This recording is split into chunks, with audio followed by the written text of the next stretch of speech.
Well, I want to welcome all of you who are joining in out at Northgate. Hey, how you guys doing? And out at Madras, good to see you all today. And for everybody joining in online. We are in what is probably my favorite series that we do every year. And if you're with us for the first time or you came back to help us with the canned food drive, thank you so much for coming. And I think you're going to be so glad that you came to be a part of what we call Do Something every year. Every year, as I've been saying, we take one particular time of the year and we focus on something that we believe is so important for us as a church to focus on because it's about doing something about poverty in our culture and in the world, around the world, the problem of poverty. And the reason we think that's so important is because you may not know this, but God says that He has a special place in His heart for people who live in poverty. In fact, there's a place where God says, if you lend to the poor, you lend to me. But He also adds, if you neglect the poor, if you overlook the poor, if you oppress the poor, God says that's like a personal offense to me. So some of us wonder sometimes why maybe we aren't blessed the way we should, or we think those kind of things. Those of you who are Christians talk about that occasionally. This whole deal about dealing with people in poverty and helping people in poverty is a big deal to God.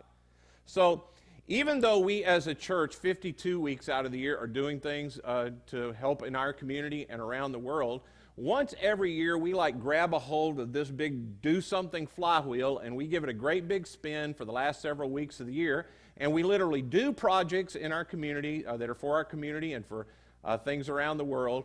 And we remind ourselves this matters very much to God, and therefore it ought to matter to us. Now, there's another reason that we also do it, in addition because it's a big deal to God and we want it to be a big deal to us, and we don't want to just feel like we're doing something. We want to literally do something. It's also because of where we live as a culture, where we are in a very affluent culture. We know that there's a tendency to feel very generous without, in fact, being generous. And we don't want to just be people that feel that we're generous. We want to live lives that express the generosity that we would have. And so every year, because we live in such an affluent society, one of the things that, it's one of the most affluent societies the world's ever known, one of the things in living in an affluent society is that you don't always realize it, but there are certain problems that come with living in that, the way that you look at other people, the way you look at yourself, the way you look at the world. And so every year doing our Do Something series, we not only talk about what we can do for poverty, we can't do everything to solve poverty, but we can do something. But we also talk about what it would mean to be the kind of generous people that we all really do want to be and that we know our God wants us to be. So this year, as we focus the next few weeks on our Do Something projects, and I hope you'll come back to be a part of all of those, we also are going to focus our teaching in the Do Something series around 3 verses in a part of the Bible in the New Testament written by a guy named Paul. And Paul's a person like you in that he didn't become a follower of Jesus when Jesus was walking around on the earth. Jesus had already resurrected when Paul became a follower. But Paul eventually writes a whole bunch of the New Testament of the Bible. And the part we're going to look at for the next few weeks, he is writing to a young man that he is mentoring, and he's telling them how to help people who are rich, how to help people who live in affluence. And that's what we're going to talk about because we live in such an affluent society. Now, I also want you to know that all of the content, the vast majority of the content that we're going to be sharing with you over the next few weeks comes from a book called How to Be Rich, written by a guy named Andy Stanley. It's a great book. You should probably go on Amazon and buy it and read it. But we knew that many of you wouldn't read, and the content is so valuable, we think, for our society that we wanted to share it, and so we're going to. Now, when you first hear that title, Be Rich or How to Be Rich, one of the things that happens is some of you really think, well, maybe interested in him, but this isn't for me. Because you're like me.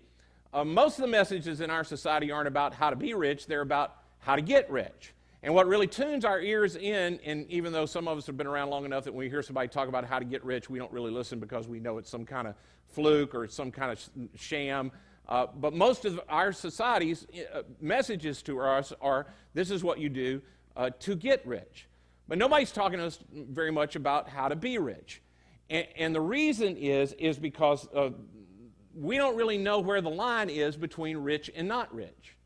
There's a lot of political debate in our world about who's rich, and is it the 1%, the upper 1%, who makes up the rich in our culture, and we aren't really sure where the line is, and there's a lot of debate over that kind of thing, and you've heard that. But there's a lot of debate in you too, because the truth is, you don't really know where the line is between rich and not rich. And what I mean by that is, you haven't had the experience in life where you realized you weren't rich, and then you got a bonus check or you got a raise, and you looked at the first check and you go, oh man, now I'm rich. I wasn't rich an hour ago, but now that I have this check, I'm rich. In our culture, which is so incredibly affluent, the line between rich and not rich is just not all that clear.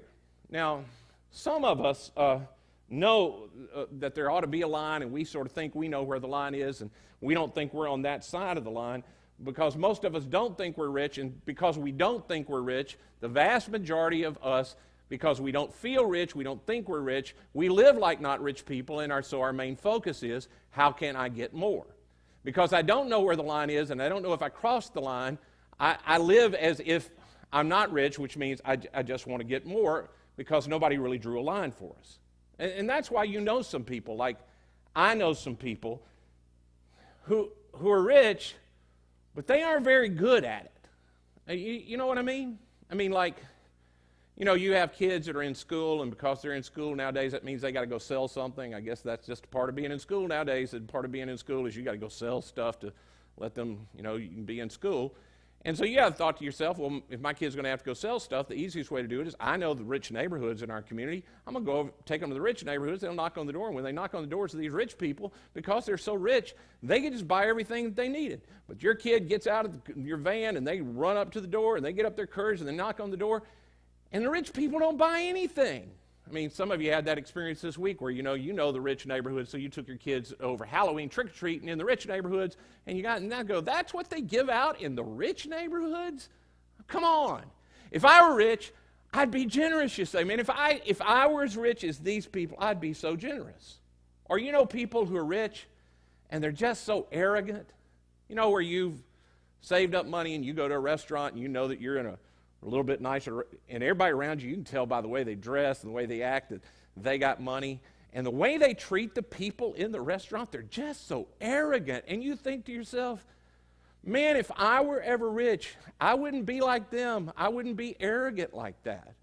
Or you know some rich people, and not only they're arrogant, they're just not good at being rich at all. You see them, and they blow their money on stuff that just seems so frivolous to you, and you think to yourself, well, I guess that's what you can do when you're rich, but if I ever get to be rich, I will not waste my money on stuff like that.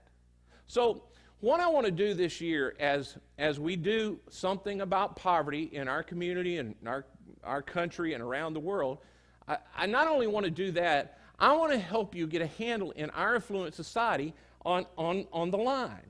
I want us to learn what it means to be rich and how to be rich, so that even if you're not rich now, that if you're ever blessed to get rich, then you'll know how to be good at being rich, because there's a lot of people in our country who, they are rich and they're just not very good at it. Now, I'll just also say, I know that some of you who came and we're only 5 minutes into this, and you came and you're sitting here and you're so skeptical because anytime you're in church and you hear a preacher, if you hear a preacher talk about money, you immediately get skeptical, because you've seen enough where you see that guy that goes, if you give God $1, he'll give you $10. Which I'll just say as an aside, nobody really believes that, because if they believed that, they wouldn't take an offering, they'd give an offering. That's the way you live that out, right? You just give the money away and wait for God to give you 10 back. So nobody really believes that. I don't have time to talk about that. But anyway, it's skeptical when you're in church and you hear a preacher talk about money, because you think they're trying to get something. But see, there's a passage in the Bible, and one of the things that we believe is that we ought to teach the Bible, the whole Bible. We ought to teach you what it has to say, and it's addressed to rich people, and we're in an exceptionally affluent society, and nobody really spends time learning about how to be rich in an affluent society. So what we're going to do while we do something about poverty is we're going to look at this passage. It's just 3 verses that we're going to look at them verse by verse. so that we can teach it as well as we can. And it's okay with me if you go ahead and you read all 3 verses. You can just read them all 3 weeks if you want to. But today, I just want to focus on the first one. And as I said earlier, Paul's writing this, and here's what he writes to this guy that he's helping, a guy named Timothy. He says, "Command those who are rich in this present world." Now, actually, I don't even want to talk to you about the whole verse today. I just want us to look at that. Command those who are rich in this present world. See, we Christians, we believe that God inspired Paul to write those words. We believe Paul wrote them, but we believe God inspired him to write them to this young man that he's training to be a pastor over a church. And he says, here's something I want you to say specifically to rich people. Now, when you read that, you think, now why would God separate out and say something just to rich people? I mean, God cares about everybody. Why wouldn't this just be addressed to everybody? Why would he have to single out that there are some things that need to be said just to rich people? God cares about everybody, but he says, now, Paul, when you teach Timothy how to lead this church, tell him, command those who are rich in this present world. Why is there something written just for rich people? Well, if you just think about it for a minute, it's probably because rich people have some issues that non-rich people don't have. I mean, you can probably, even if you're not rich, you can imagine, there are temptations that come with being rich that non-rich people never have to deal with. Rich people have unique responsibilities that non-rich people don't have. In fact, some of us would find this hard to believe, but it's a challenge to be good at being rich. Therefore, rich people, just because they have so much, they're set up for struggles that non-rich people can't even imagine. And because God loves all people equally, God says to Paul, now Paul, there are people in this world that are rich, and I want you to command them. I want you to tell them some very specific things. Now, here's what I want you to think about. If that were true in the first century when Paul was writing this to Timothy, that there were special sets of temptations for rich people, how much more so must it be for rich people in our very affluent society, in some ways the most affluent society that the world has ever known, that there are special struggles and special temptations and special challenges that come from being rich. For instance, I've been blessed all my life to know a lot of rich people, to live around rich people. I don't really know why that is, but I've always been in proximity to rich people. And I just tell you some of the things that I've noticed over my life of being around rich people. Rich people have more money than they need, which means rich people could sit down and they can pay all of their bills and they have money left over. In fact, some people are so rich, you may not have heard of this, but there are people that are so rich that they can actually, after they paid all of their bills, they have children and they can begin to save up money for their children when they're little. They can set aside money that they don't need right now to pay bills. They can set it aside and they can put it away for college for their kids who are more than a decade away from college. They're so rich that they can save it up so that when their kids get to college, they can just pay for it. Their kids don't have to work. Some people are rich enough that when their kids turn, age where they can drive, they don't have to share a family car. They help their kids buy a car. They buy the car for them, which means rich people, they have to buy extra insurance, and they have extra stress because now they got more property that they have to take care of. Rich people have enough extra money that they know. Here's something that you might not have known. Rich people have enough money that they know they're going to run out of time on this planet before they run out of money. And because they know they're going to run out of time before they run out of money, they have to hire people and pay people to write up documents so that they can make sure that the money they had left over gets taken care of in the right way and that they can provide for what they want to provide for. So they spend time and money planning what to do with their extra money that's going to survive after they run out of time. Non-rich people don't have to think about that.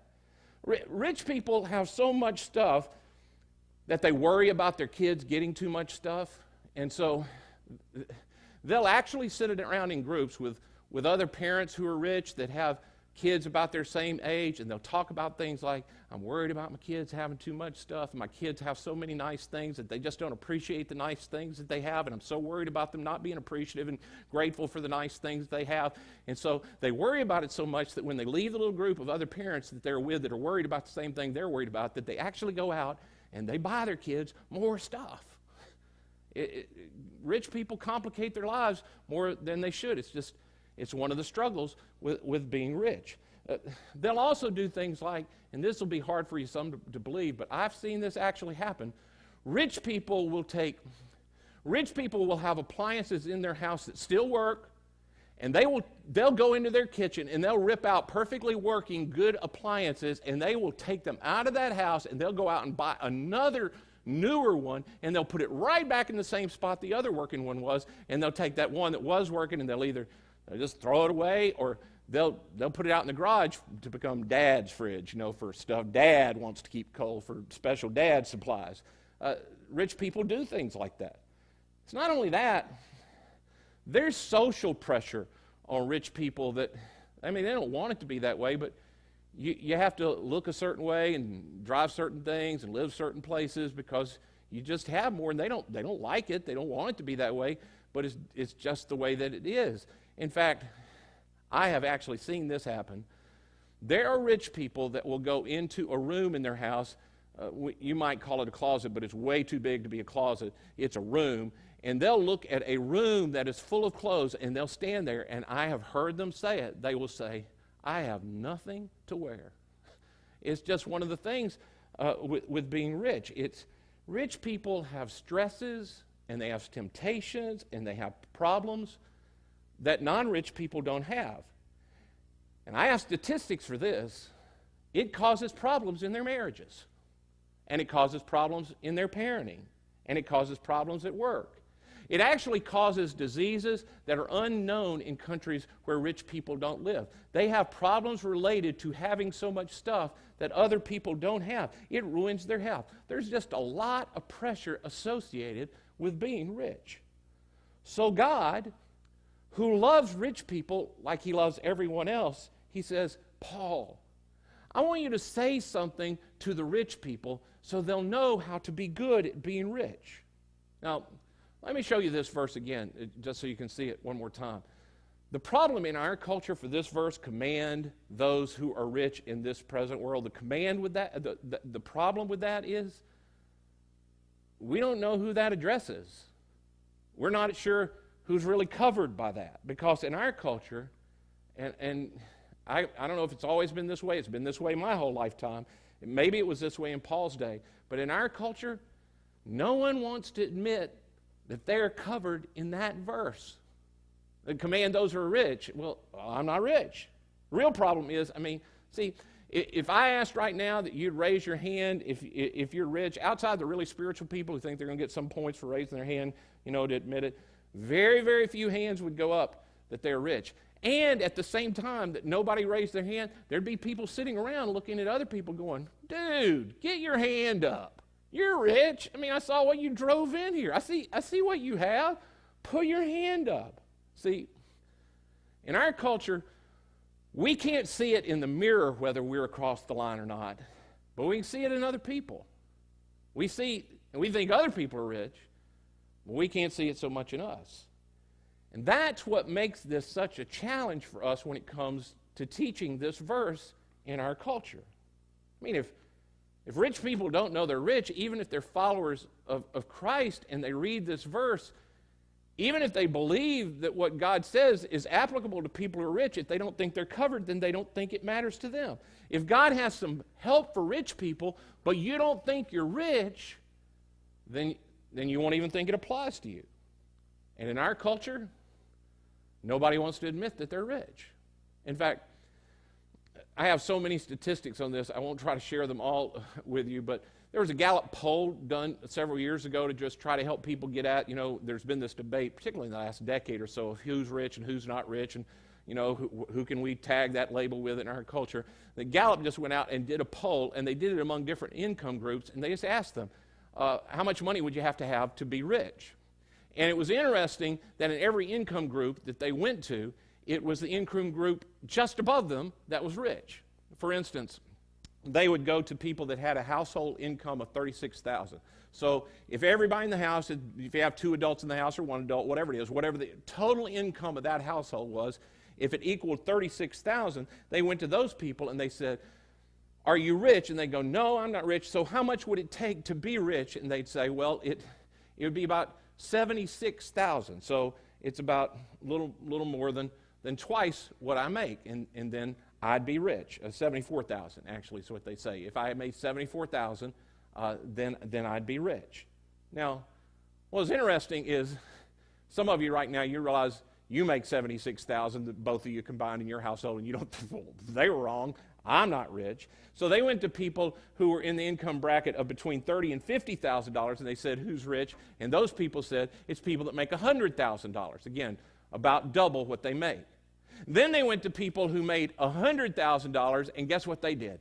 They said, "It's people that made more than that." And again, some of you look and say, "Man, if I made $100,000, of course I'm rich." But others of you, the truth is that at our campus, at all 3 of our campuses, there are people that both of them working in their household, they make more than $100,000, and they don't feel rich. Finally, Gallup went to the upper income level of our society, and they said to them, "What would it take for you to declare yourself rich?" And they said, "It would take $5 million in liquid assets. I'd have to have $5 million tax-free and clear. $5 million in asset, then I'd be rich." And we all hear that and go, "I guess you would." I mean, clearly that's rich. See, the problem is in our culture, rich is a moving target. And that's why you can cross the line from not rich to rich, and you don't even see it happen. In fact, a lot of us are making way more money than, if you just can turn the clock back in your mind to 15 years, wherever you were, if you're 35, when you were 20, or if you're 50, and turn it back to when you're 35, you're making more money. And if I'd told you 15 years ago what you'd be making now, you'd have said, "Phew, I will be so thankful if I could ever make that kind of money." But you make it now, and you don't feel rich. You don't feel that at all.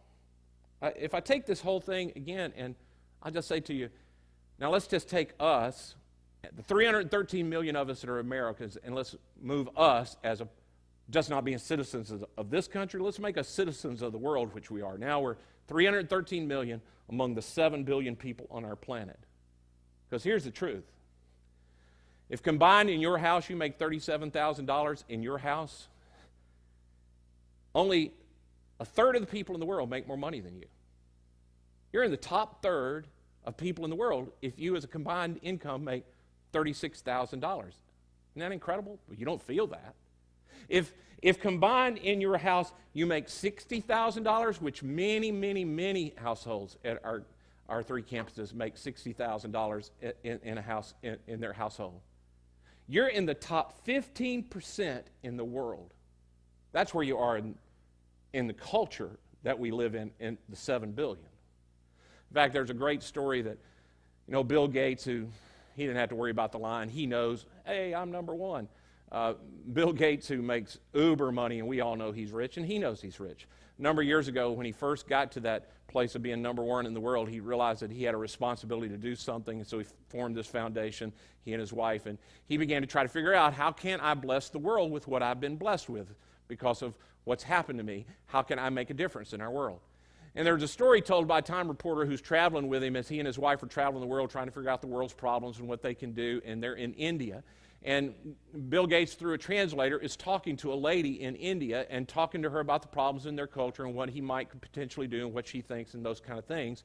And when he gets done talking to this lady, he says goodbye, and then the translator says to the lady, "Did you just realize you're talking to the richest man in the world?" And the lady says to her, "Well, of course, everyone in the West is rich." Which means, if you had talked to her right after Bill Gates had talked to her, she would have thought you might be number 2, because rich is rich. When you cross the line from her viewpoint, of course, everybody over there is rich. Because when you're rich, you're rich. But here's the thing. Even though I gave you all the stats now, and you now know where you are on the planet, and you know where you fit in, the majority of us joining in today, we're in the upper percentage of people in our world, but nobody anywhere is sitting there going, hey, I am so glad I came to church today because Ed just told me I'm rich. Yippee, I'm rich. None of you feel that way. Why? Because it didn't give you the feeling you thought you'd have if you thought you were rich. See, we have this thought that if I were rich, I'd feel different. There'd be something different about it, that there's something more. And because there's something more, we chase after it. And we just have to pause and ask ourselves, what should I do if, in fact, I've crossed the line? What would it look like if I have, in fact, crossed the line, even if I didn't feel like I crossed the line?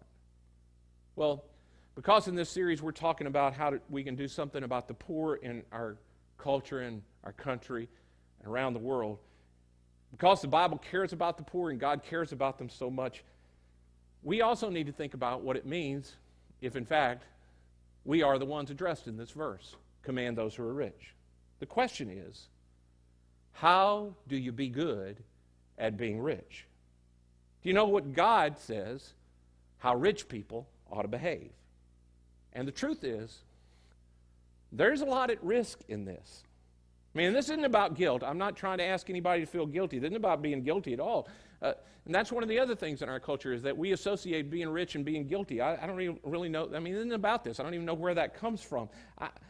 I'm just hoping that this serves as sort of a wake-up call. See, it's really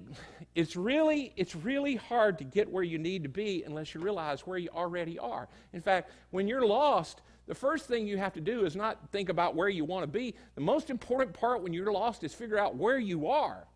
Because once you figure out where you are, then you can get where you want to be. And that's why in the first part as we talk about doing something about poverty and whether or not this verse, command those who are rich, applies to us, the first thing is for me to help you see, hey, congratulations, you're rich. I mean, that's the most important part in this is learning to admit, hey, maybe I've already crossed the line. Now, let me just say, before some of you decide that you're going to email me or write me a letter this week, which, I mean, you can email me. My email address is emartin@community-christian.net. You can email me anytime, and if you feel like you need to do that because you think to yourself, before you decide to write the email because you think, man, he is so out of touch, and he doesn't know the problems that are going on in our culture, and he thinks things, he's not aware of the hardships, let me just say to you, I've worked at a church for 30 years. I know all about the hardships of the world because here's what you may not know about the church. Nobody ever calls the church to say, hey, Ed, I just thought I'd call up. I got a big bonus at work today, and my wife and I, we're so in love, even though we've been married for years and years, and our kids are doing great, and they're getting straight A's in school, and my oldest one just got a scholarship to college, and everything's going great. In fact, my stock, it just doubled. Everything's great, and I just thought I'd call and check in. We don't get those calls at the church. You know when people call the church? They call when things aren't going so good. They call when they got the bad health report. They call when they lost their job. They call when they don't have any money. They call when their house is being foreclosed on. They call when their marriage is breaking up, when their kids aren't doing so well. Before you write me the email, and you can write if you want to, emartin@community-christian.net if that's what you feel you need to do. You just need to know, I'm very aware of the hardships in our culture.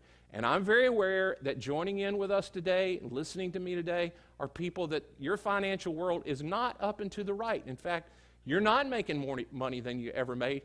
You don't have a job right now, and you're struggling. I'm very aware of that.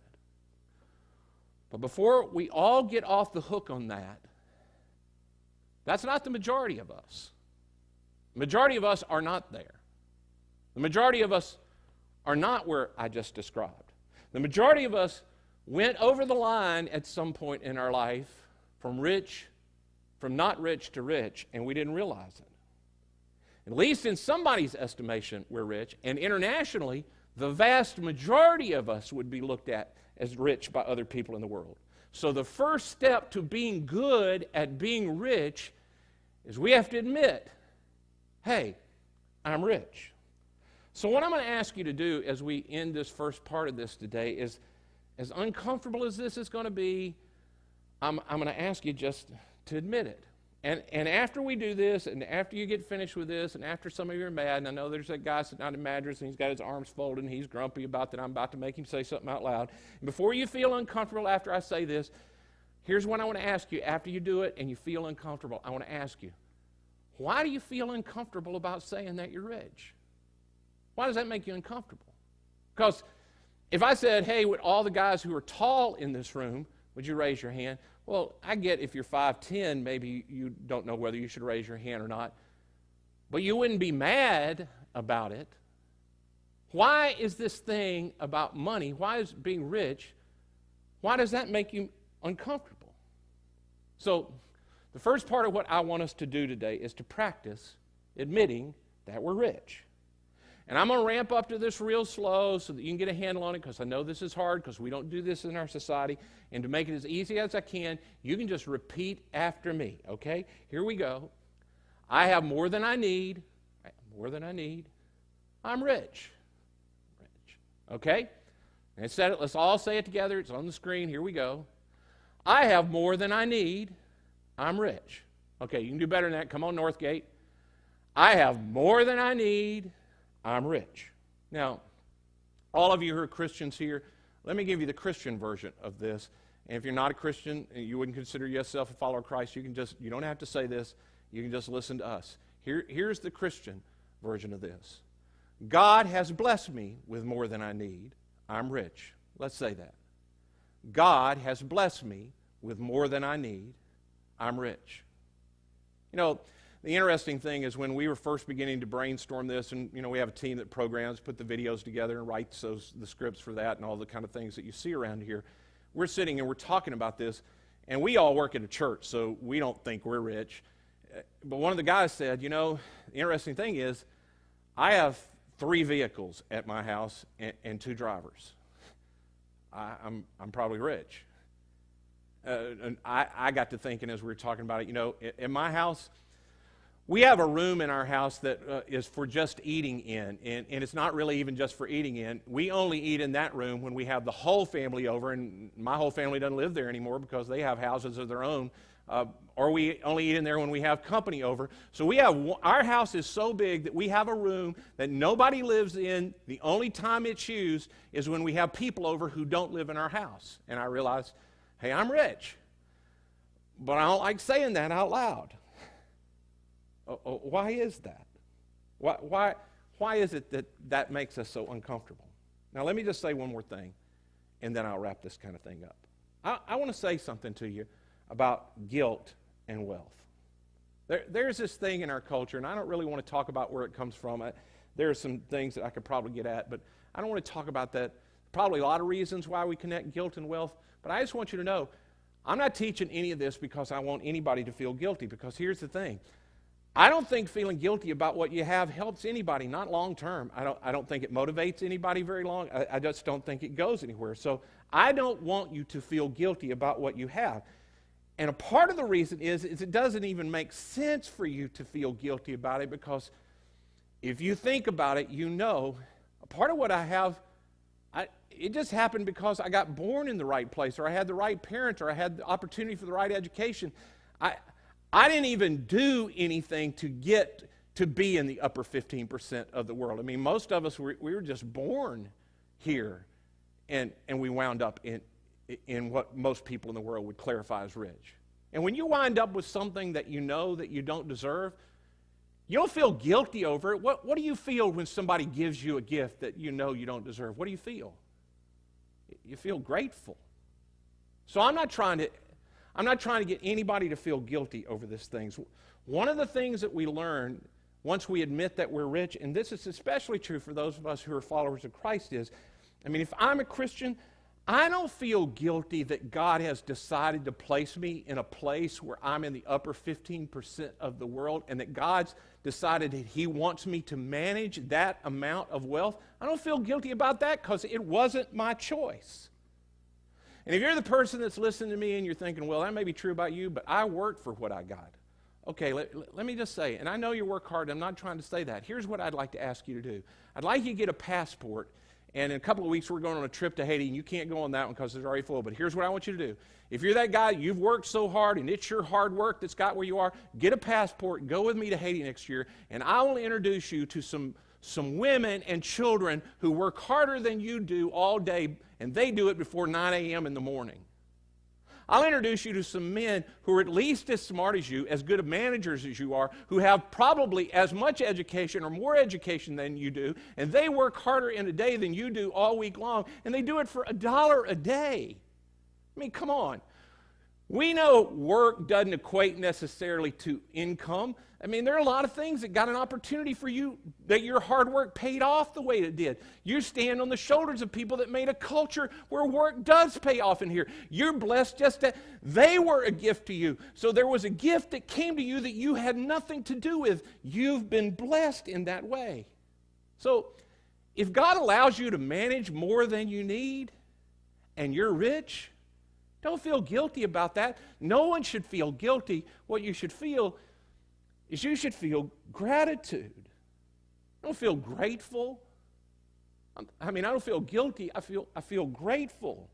I learned that I need to practice gratitude before God.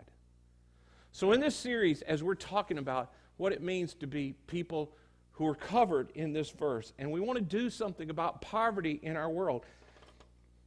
If you get up in the morning, you don't have to worry about where your next meal is going to come from or your next series of meals. If you even don't, you can pick the restaurant where that meal is going to be prepared.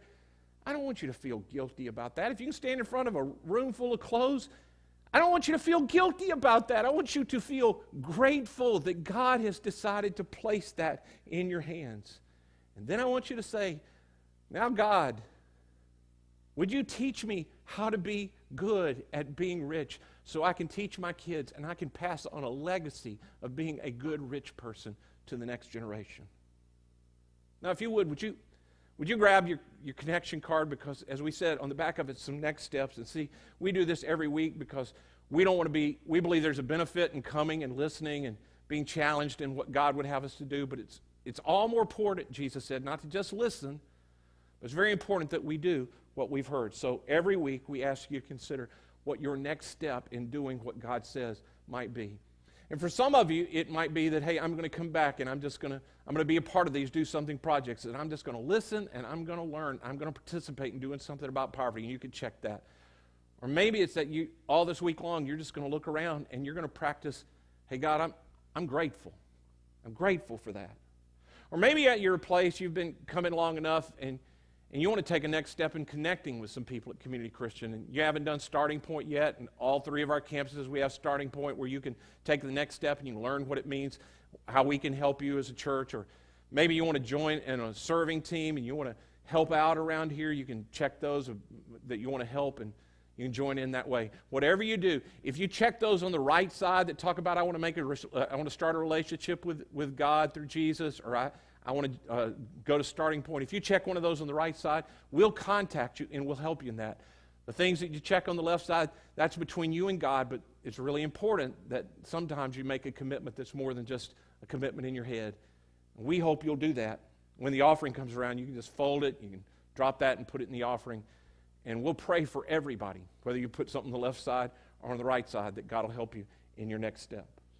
I also hope that over the next few weeks, you'll just come and you'll join us as we not only do something about poverty in our culture and in our world, but we'll learn how to be good at being rich. Because here's the great news I have for you today. God has blessed you with more than you need. Congratulations. You're rich. Let's bow together and I'll pray.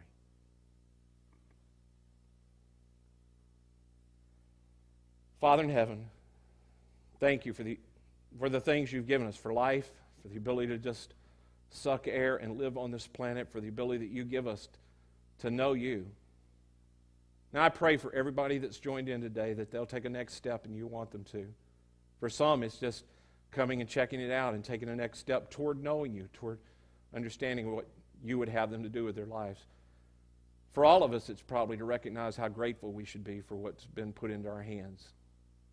For those of us who are followers of Christ, we are most grateful for Jesus, for his love for us, for the blessings you give us through him. We thank you in his name. Amen.